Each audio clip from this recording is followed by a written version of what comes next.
कौन हो तुम? मैंने तुम्हें पहचाना नहीं। तुम्हारे लिए जो है बहुत बुरी खबर है किशन। देखो भाई, तुम गलत घर पर आ गए हो। मेरा नाम किशन नहीं बल्कि गोपी है। किशन मेरे सामने वाले घर पर रहता है।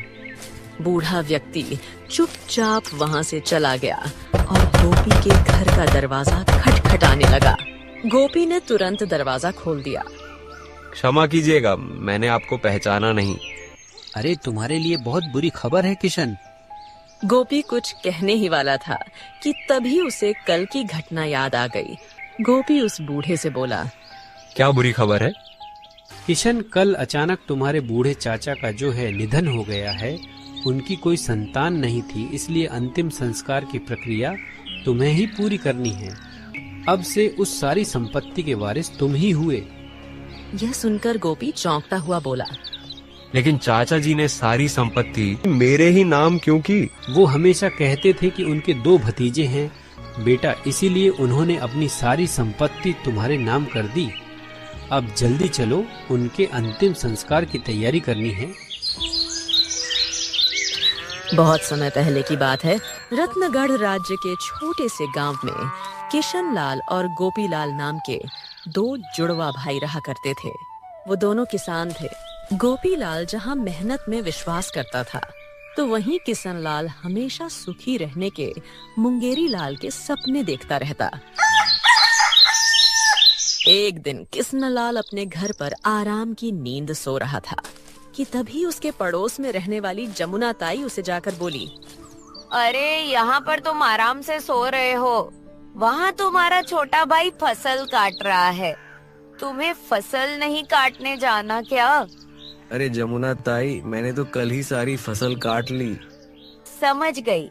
लगता है हर साल की तरह इस बार भी तेरे भाई की फसल तेरी फसल से दुगनी होगी। किशन दौड़ते हुए अपने भाई के खेत में जाकर गुस्से से बोला, माता पिता ने मेरा नाम किशन रखा था, मगर अपने नाम के मुताबिक मैंने अपनी किस्मत उल्टी ही पाई है। माता पिता के देहांत के बाद मैंने कितनी चालाकी से अपने भाई गोपीलाल के हिस्से की आधी से ज्यादा खेती हड़प ली। फिर भी समझ में नहीं आता कि मेरी फसल उसकी फसल से कम क्यों उगती है। किशनलाल घर पर जाकर दोबारा सो गया। अगले दिन किशनलाल का दरवाजा कोई जोर जोर से खटखटाने लगा। अब इतनी सुबह सुबह कौन आ गया?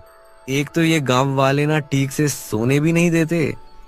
इतना बोलकर किशनलाल ने दरवाजा खोल दिया।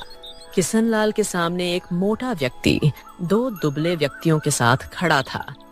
अरे किशनलाल, तुमने मुझे पहचाना नहीं? मैं गांव का महाजन मजूमदार हूँ। तुमने मुझसे 1 माह पहले 60 स्वर्ण मुद्राएं उधार ली थी।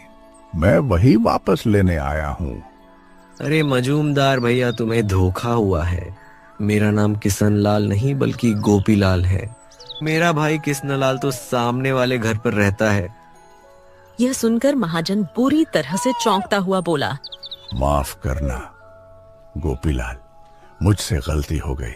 तुम दोनों भाई जुड़वा हो ना, इसीलिए ऐसा हुआ। ठीक है, आइंदा से ऐसी गलती मत करना। महाजन 2 व्यक्तियों के साथ तुरंत बाहर चला गया। जान बची तो लाखों पाए। अब मेरा सारा कर्जा गोपीलाल चुकाए। आहा, क्या दिमाग पाया है मैं। महाजन तुरंत गोपीलाल के घर पहुंचकर उसका दरवाजा पीटने लगा।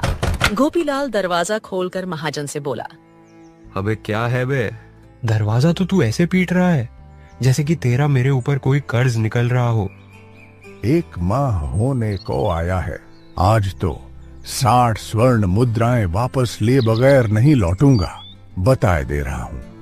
चलो अब निकालो मेरी मुद्राएं। अबे तेरा दिमाग तो ठीक है, कहीं तू नशे में तो नहीं है? रात को भांग के पकौड़े खा के सोया था क्या बे? मैंने कौन सी मुद्राएं ली है तेरे से? देखो किशनलाल, 60 स्वर्ण मुद्राओं के लिए अपना ईमान खराब मत करो, और मैंने कोई भांग के पकौड़े नहीं खाए हैं। यह सुनकर गोपीलाल बुरी तरह से चौंकता हुआ बोला, अरे भैया, मेरा नाम किशनलाल नहीं है बल्कि गोपीलाल है। मेरा भाई किशनलाल तो सामने वाले मकान पर रहता है। जाओ जाकर उससे अपना कर्ज वसूलो। मेरे माथे में क्यों दर्द कर रहे हो, जाओ यहाँ से।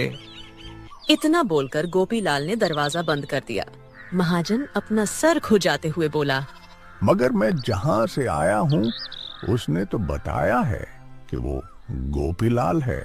पर गोपीलाल या किशनलाल, हे भगवान, अजीब गोरख धंधा है। जब यह दोनों ही गोपीलाल है तो फिर किशनलाल कौन है? अरे अरे, मैं पागल हो जाऊंगा।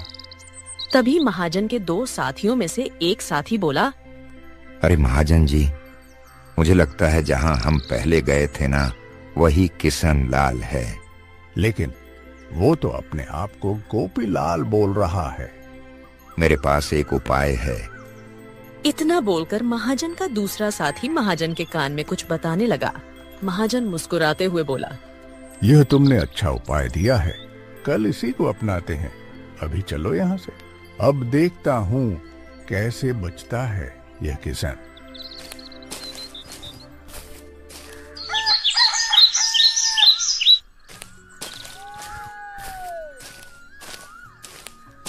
अगले दिन सुबह फिर से महाजन किशनलाल के घर का दरवाजा खटखटाने लगा। किशनलाल दरवाजा खोलकर महाजन से गुस्से में बोला, अरे भैया, तुम्हें बताया तो था कि मैं गोपीलाल हूँ। मैं जानता हूँ, इसलिए तो तुम्हारे पास आया हूँ।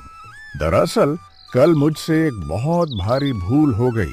60 स्वर्ण मुद्राएं तुम्हारी तरफ नहीं बल्कि 100 स्वर्ण मुद्राएं मेरी तरफ तुम्हारी निकल रही है। अरे माफ करना किशनलाल, तुम्हें शायद याद ना हो, लेकिन मेरे खाते में लिखा है कि बहुत सालों पहले मैंने किशनलाल से 200 स्वर्ण मुद्राएं उधार ली थी, जिनम से 100 मैंने उसे लौटा दी और बाकी बची स्वर्ण मुद्राएं मैं तुम्हें आज लौटाने आया हूँ। लेकिन तुम किशनलाल ही हो ना? यह सुनकर किशनलाल खुश होता हुआ बोला, अरे अरे, अगर ऐसी बात थी तो तुम्हें पहले बताना चाहिए था ना। मेरा नाम ही किशनलाल है। लाओ लाओ, अब जल्दी से मुझे मेरी 100 स्वर्ण मुद्राएं दे दो, और ऐसी भूल दोबारा मत करना। जल्दी निकालो मेरी स्वर्ण मुद्राएं। यह सुनकर महाजन अपने दोनों साथियों से बोला, यही है किशनलाल, इसी से तुम्हें मेरी 60 स्वर्ण मुद्राएं वसूलने हैं। अब कैसे वसूलना है यह तुम जानो। इतना कहकर महाजन वहां से चला गया और महाजन के दोनों साथी किशनलाल को बुरी तरह से पीटने लगे। किशन कराते हुए बोला, अरे भैया रुको, अरे अरे मत मारो भैया, अरे मोरी मैया, अरे कूट दियो रे, अरे शरीर के साथ होशियारी अच्छी नहीं, अरे छोड़ दो भाई, अरे अरे मार डाला रे, अरे कोई मुझे बचाओ। इतना बोलकर किशनलाल ने तुरंत 60 स्वर्ण मुद्राएं उन दोनों को पकड़ा दी। वो दोनों हंसते हुए वहां से चले गए। अगले दिन किशनलाल अपने खेत में हल चला रहा था कि तभी उसका भाई गोपीलाल दौड़ते हुए वहां आकर बोला, भैया भैया, ये देखिए मुझे क्या मिला है। किशनलाल ने देखा कि गोपीलाल के हाथ में एक चमकदार हीरा था। अरे यह तो बहुत ही कीमती हीरा है, ये तुम्हें कहाँ से मिला? भैया मैं खेत में हल चला रहा था, तभी मेरी नजर खेत की मिट्टी पर पड़ी, ये उसके नीचे दबा हुआ था। यह सुनकर किशनलाल अपने मन में बोला, इसका मतलब वहाँ पर और भी हीरे होंगे, हो ना हो वहाँ पर हीरे की खदान भी हो सकती है। मुझे कुछ तो करना ही होगा। देखो गोपीलाल, एक बात मैंने तुमसे वर्षों पहले छुपाई थी। कौन सी बात भाई? माता पिता के देहांत के बाद मेरे मन में ज्यादा लालच आ गया था और मैंने तुम्हारे हिस्से की जमीन भी हड़प ली थी भाई, लेकिन मुझे मन ही मन बहुत पछतावा है उस बात का। भैया मुझे शक तो था, लेकिन मैंने आपसे कोई शिकायत नहीं की। लेकिन मैं प्रायश्चित करना चाहता हूँ, क्या तुम मेरी उसमें कोई मदद नहीं कर सकते? मुझे प्रायश्चित करना है, मतलब मैं चाहता हूँ कि तुम मेरे हिस्से के सारे खेत की जमीन ले लो और अपने हिस्से की छोटी सी खेत की जमीन मुझे दे दो। मैं उस छोटे से टुकड़े में खेती कर अपना गुजर बसर करना चाहता हूँ। ये सुन गोपीलाल बुरी तरह से चौंक पड़ा और अपने मन में बोला, समझ गया, ये भैया अपनी हरकत से बाज नहीं आएंगे, बहुत होशियार बन रहे हैं। ये सोच रहे होंगे कि इस खेत के हीरे हैं और मेरे खेत में और भी होंगे। गोपीलाल गुस्से से किशन लाल से बोला, भैया जब मुझे कोई शिकायत नहीं है तो आप अपनी सारी खेत मुझे क्यों देना चाहते हैं? गोपी भाई, मैं प्रायश्चित करना चाहता हूँ। ठीक है, जैसी आपकी इच्छा। उस दिन से किशन गोपी के खेत में हल चलाने लगा। कुछ ही दिनों में किशन ने गोपी के खेत की सारी मिट्टी खोद डाली, मगर उसे एक भी हीरा ना मिला। हाय हाय, मैं तो लुट गया। हाय, मैं बर्बाद हो गया। मैं तो वहीं पर जाकर दोबारा खड़ा हो गया जहां से चला था। सत्यानाश जाए मेरा। इस जमीन पर तो एक भी हीरा नहीं है। तभी वहाँ पर गोपी दौड़ता हुआ हाथों में एक मटका लेकर आ पहुँचा। भैया भैया, ये देखो मुझे क्या मिला। किशन ने देखा कि वो मटका स्वर्ण मुद्राओं से भरा था। अरे, यह मटका तो स्वर्ण मुद्राओं से भरा हुआ है। ये तुम्हें कहाँ मिला? भैया मैं आपके खेत में हल चला रहा था कि तभी जमीन खोदते हुए कोई चीज अटक गई। जब मैंने खोद कर देखा तो मुझे यह स्वर्ण मुद्राओं से भरा हुआ मटका मिला। ये सुनकर किशन बुरी तरह से क्रोधित होता हुआ बोला, बस बहुत हो गया। हम दोनों एक ही माता पिता की संतान हैं। तुम्हारा नाम गोपी है और मेरा नाम किशन है, फिर भी तुम भाग्य के इतने धनी हो। आखिर क्यों? भैया क्योंकि मैं मेहनत करता हूँ और आप केवल बैठे बैठे सुखी होने के सपने देखते रहते हो। गोपी की बात सुनकर किशन गहरी सोच में डूबता हुआ बोला, देखो, मैं समझ गया कि तुम्हारा भाग्य केवल तुम्हारे नाम की वजह से ही प्रबल है। क्या मतलब है आपका?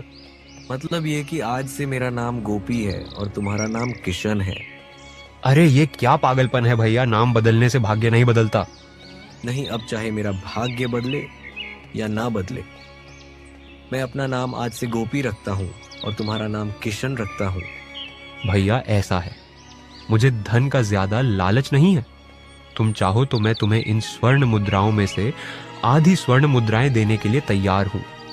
नहीं नहीं, भीख नहीं चाहिए मुझे। अब मैंने अपना नाम गोपी रख लिया है तो मुझे विश्वास है कि मेरा भाग्य पलट जाएगा। जैसे आपकी इच्छा भैया। इतना बोलकर गोपी वहाँ से चला गया।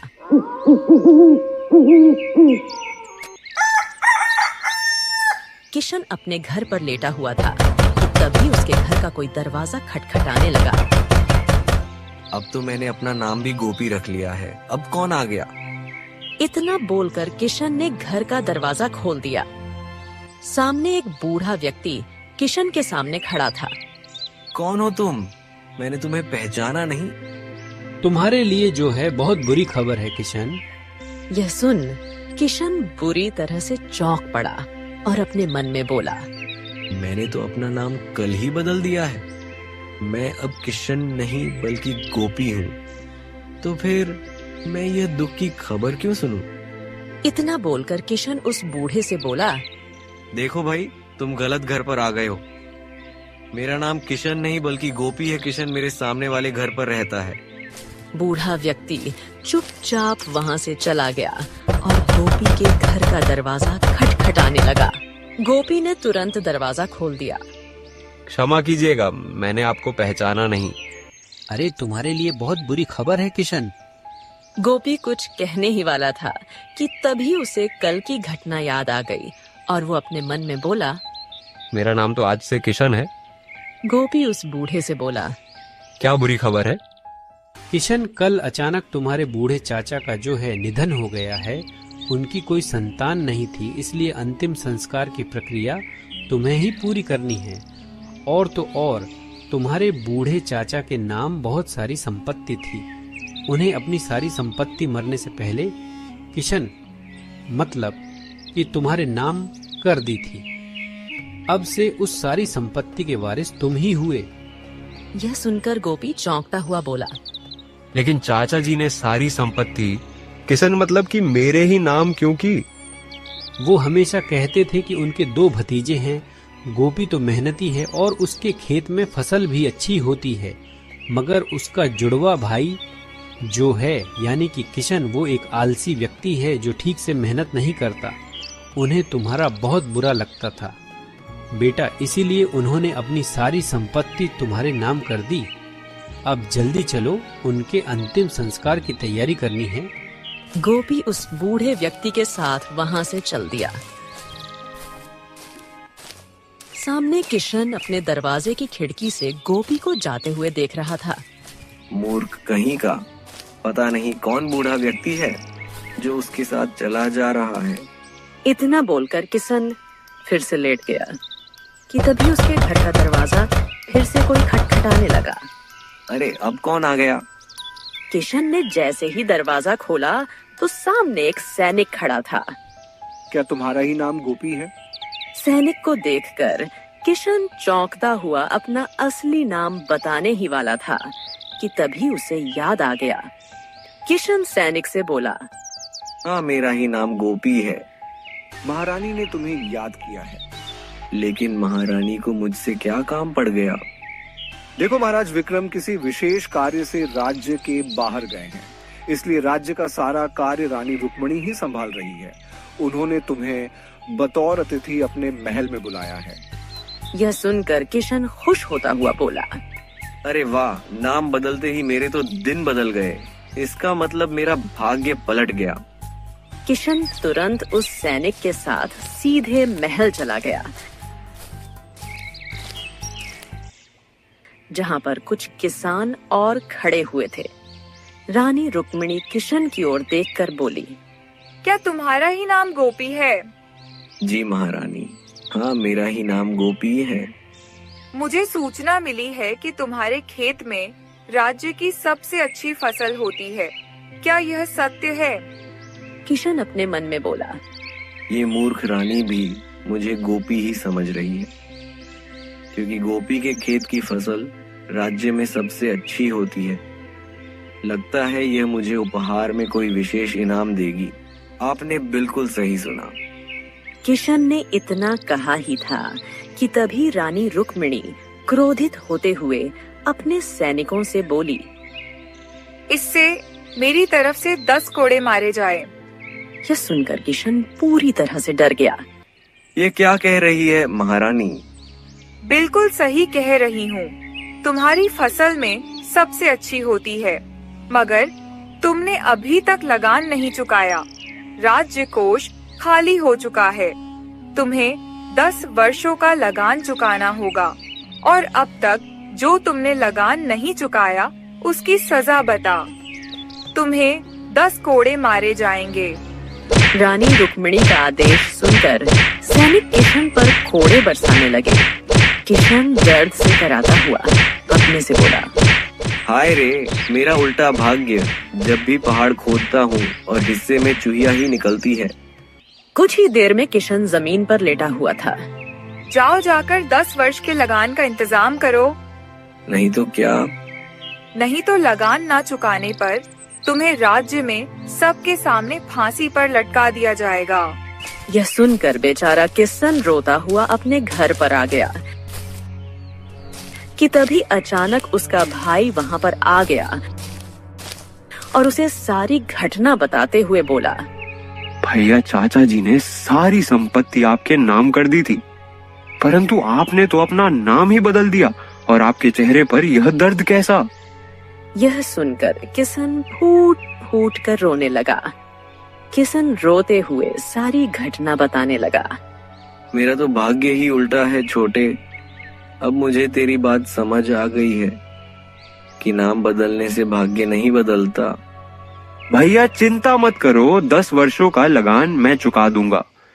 भैया, भाग्य केवल उसी का बदलता है जो दूसरों की खुशहाली देखकर खुश होता है, जो किसी से ईर्ष्या नहीं करता और अपनी सच्ची मेहनत और लगन से अपने कार्य को पूरा करने का प्रयास करता है।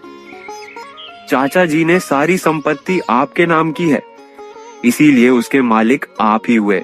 अपने भाई की बात सुनकर किशन मुस्कुराने लगा और उस दिन के बाद वह सुधर गया।